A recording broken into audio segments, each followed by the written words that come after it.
Okay, Scouts, let's talk about bicycle safety.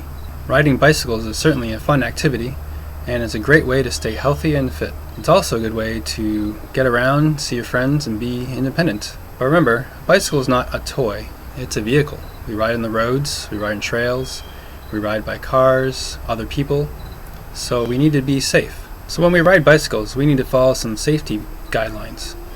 First, you must wear a properly fitted helmet. Helmets are very important for protecting your brain in case of an accident. Helmets should fit your head properly, not too big, not too small. If you wear the helmet too far back in your head, it doesn't protect the front of your head. It's too big, it may slip off. If it's too small, again, you won't protect the entire head.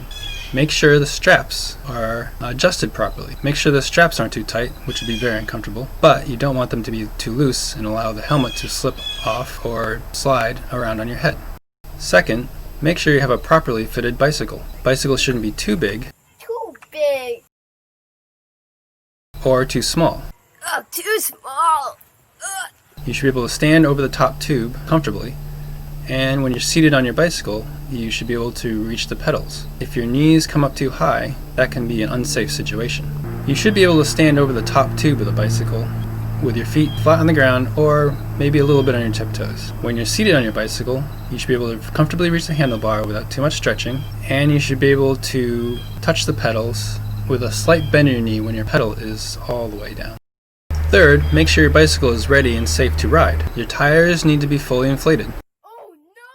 If your tires are deflated, it makes it hard to steer and control. Your wheels, which your tires are attached to, need to be straight and true. If they wobble too much, it makes it hard for your brakes to apply the braking power it needs. Speaking of brakes, your brakes should be properly maintained. Make sure the pads aren't too worn out, and make sure the brake levers are not too loose. Make sure your seat post is tightly secured so that your seat doesn't suddenly fall down, or that your seat doesn't churn all of a sudden, which could make for an unsafe situation. Fourth, see and be seen. You want to make sure you are clearly visible when you're riding on the road. You could wear clothes that are neon or bright colors. This allows drivers to see you better. You could also get reflective tape that can be applied to clothing or your shoes or a jacket. You could also wear a reflective vest. Also avoid riding at night when it's harder for cars to see you. Fifth, watch out for hazards on the road. You need to stay alert at all times and look out for things on the road such as potholes, broken glass, gravel, pebbles, rocks, leaves, animals, really anything that could cause you to crash.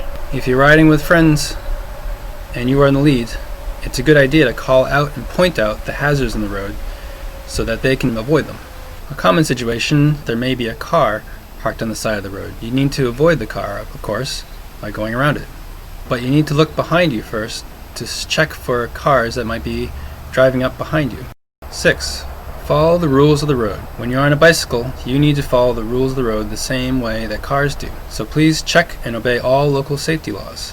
When you're riding on the road, always ride on the right-hand side of the road and in the same direction as other vehicles. Yield to traffic and watch for parked cars. Also, when you're riding the road, you need to signal your intentions to other drivers and to other riders. Cars have blinkers, but bicycles do not. So on bicycles, we use hand signals. We do this using our left hand since we are riding on the right hand side of the road. So if we want to make a left hand turn, we raise our left hand and point off to the left. If we're taking a right hand turn, we raise our arm with our elbow pointing out to the left, but our hand pointing up to the sky. Sort of like a Cub Scout sign, except with your left hand instead of your right hand. There's also a third signal for slowing down. In this case, you lift your arm up, so your left elbow is pointing to the left, but your hand is pointing down. So it's sort of like a right hand turn, but flipped. So there you go. Those are the BSA's 6 basic safety rules for bicycling. Have fun!